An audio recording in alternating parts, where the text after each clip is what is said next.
So to monetize a YouTube channel, you need 1,000 subscribers, which is pretty easy to understand, right? But then it gets a little more complicated because you've got two options. You could try and get 10 million YouTube Shorts views in 90 days, which in my opinion sounds very difficult. That's silly. We won't talk about that today. So we're back to 4,000 public watch hours in 12 months, which is no easy feat in itself. The fact is, YouTube is hard, and 3 or 4 months into a creator's journey, they start to realize this. I saw a post recently from a creator who said, despite going to law school and passing the bar exam, YouTube is the hardest thing they have ever done in their life. That's really quite a sobering thought, isn't it? But having said that, it's not impossible because we're still all here creating videos, right? So if we were to teach you one thing, the most important thing about how to get 4,000 watch time hours, it would probably be this.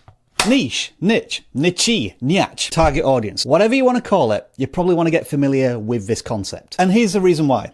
Recent estimates suggest that over 500 hours of content is uploaded to YouTube every single minute. That means that not only is there a lot of competition from other creators, but viewers have a hell of a lot of choice. Now just imagine for a second if you were able to grab those 500 hours of watch time every minute. You'd be monetized in 8 minutes, which is pretty cool, right? But to do that, your content would have to appeal to every single human being on YouTube. And to be honest, that ain't happening. Because as the saying goes, if you try to talk to everybody, you end up talking to no one. And that fundamentally is the big secret to more views and ultimately more watch time. Stop worrying and thinking about all of this and get laser focused on just this. So if you are just starting out on your YouTube journey and you're not really sure what you're doing with your channel yet, here's 3 things to consider when thinking about your niche. The main goal of any YouTube channel should be to build a loyal,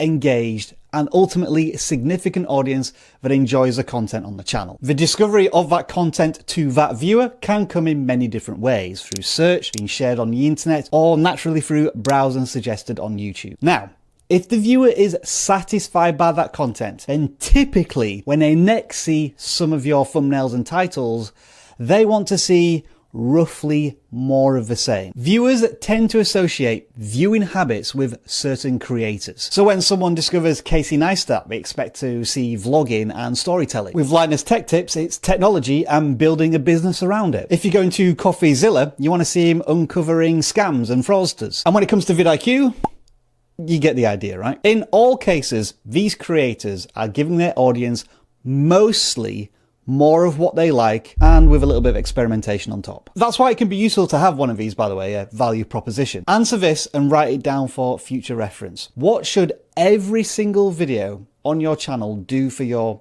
target audience? And that's what you should do every time you start a new video. Look at that value proposition and ask yourself, will this video deliver this message to whoever watches it? Let me paint you an example. You're a super busy person and you came across a fantastic video about quick and healthy recipes, and you really enjoy what that creator did. But then the very next video the viewer sees from that creator is a 25 ingredients recipe extravaganza that takes 3.5 hours to make. Even that shift within the same video topic, cooking, could alienate that viewer because it's no longer strictly for them. Here's something to try next time you're on YouTube. Go to a creator's homepage and look at their channel banner and videos for 3 seconds. Kind of like this. What's the channel about? If you're able to answer that after such a short amount of time looking at the channel, then that creator knows their niche, knows their target audience. You want your viewers to know instinctively they are in the right place, to say to themselves, this video was literally made for me. When that happens, viewers are far more likely to stick around for longer and watch more of your videos. And from that positive data, YouTube will go out and find more similar viewers who may be interested in your videos. And I've explained all of that without using the word algorithm once, because that's essentially what this is. So how do you pick a niche? We can start with identifying your interests. Again, it might be worth writing down the answers to these questions with your answers. What are you passionate about? What do you want to be known for? And what are you good at? Now, if you can clearly answer those 3 questions without hesitation, then stop this video and start your own video with those answers in mind. Having said that, we've already established that YouTube is very, very hard. It can often take a year or more to reach 4,000 hours of watch time and monetize your channel. So ask yourself this question. Do you still want to be talking about the passion you have right now in 3 years' time? Your niche needs to motivate you enough to wake up in the morning, start filming, and still be excited about the process, video after video after video. If you don't do that, then I'm afraid burnout is inevitable. Now, you don't need to be an expert in your niche, but if you're passionate about your niche, that means you're willing to learn and absorb everything. And as long as you're one step ahead of your viewers, you're the expert. When it comes to YouTube, I will always say I am not an expert.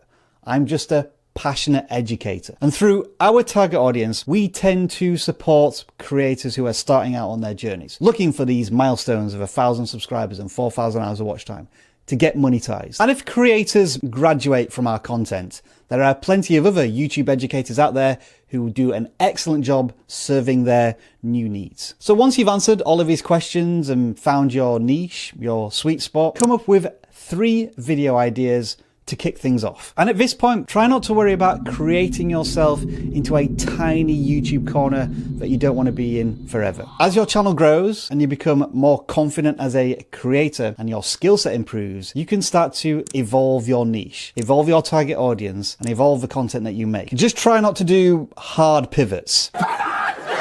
Now, we've already alluded to this a little bit, but let's dig into the details. Finding your niche within a niche. This might be a vlogger who focuses on camera equipment, Peter McKinnon, or a tech channel that focuses on, let me get this right, true wireless earbuds. That's Jeff. He works here at vidIQ. Or how about, theoretically, a fitness instructor that focuses on females over the age of 60 who have 50 minutes to do a workout. You can get as niche as that and it'll still be a successful channel. As you consistently post more and more videos for that niche, you will gain relatability and credibility. And when that happens, your audience becomes more engaged, more loyal, comes back. And it doesn't matter if they subscribe to your channel or not. Once you've got 1,000 of them, all you want viewers to do is to return to your content time and time again. That's where the watch time comes from. Of course, out of the YouTube gate, there's likely to be a lot of trial and error, which means that you need to be agile. So yes, here we are talking about pivots. But very subtle ones within your niche. Obviously, content output will vary from channel to channel, but I would say after 3 to 6 months, you've probably got at least 10 videos on your channel, if not more. And naturally, since you're starting out your YouTube journey, you're going to be doing a lot of experimenting. But from those videos, you'll be able to take some positive data points. Videos that had a higher click-through rate, videos that were watched for longer, videos that had more views. It is an obvious tactic, but it works. Pick the top 2 or 3 videos and make more videos on similar content. Really drill down into the subject. And if you haven't already done so, start doing research on your competition. There is absolutely nothing wrong with watching another content creator's video and saying to yourself, you know what? I can add to that conversation. I disagree with what they're saying, and here's why. I agree with what they're saying, but here's what I need to add. They missed out this point. I'm going to cover it. That information is 6 months old. I can update it. I'm going to be straight with you right here, right now. We have watched some of Think Media's videos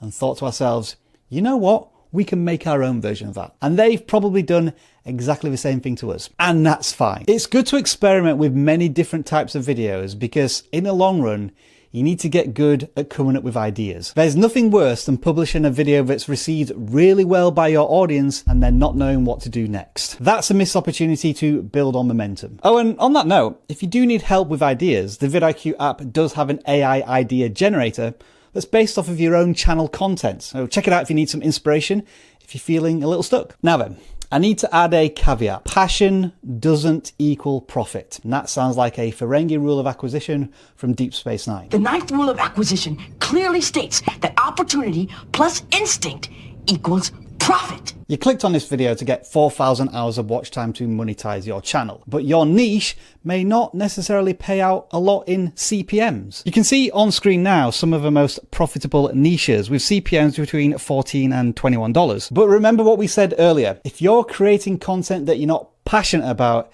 you're likely to burn out pretty quickly. Unless you're looking to simply create a business out of this and outsource all of the stuff you hate doing, go right ahead. 4,000 hours of watch time is an admirable goal to aim towards, given the rewards at the end of it. In the short term, ad revenue can be the motivation that pushes you onto the next phase of your YouTube journey. But in the long term, ad revenue will probably contribute about this much to your YouTube channel's business, especially when you consider brand deals, sponsorships, affiliate links, selling your own products and services, and so on. But that's a video for another time, unless you've got time right now, because you can watch it right here.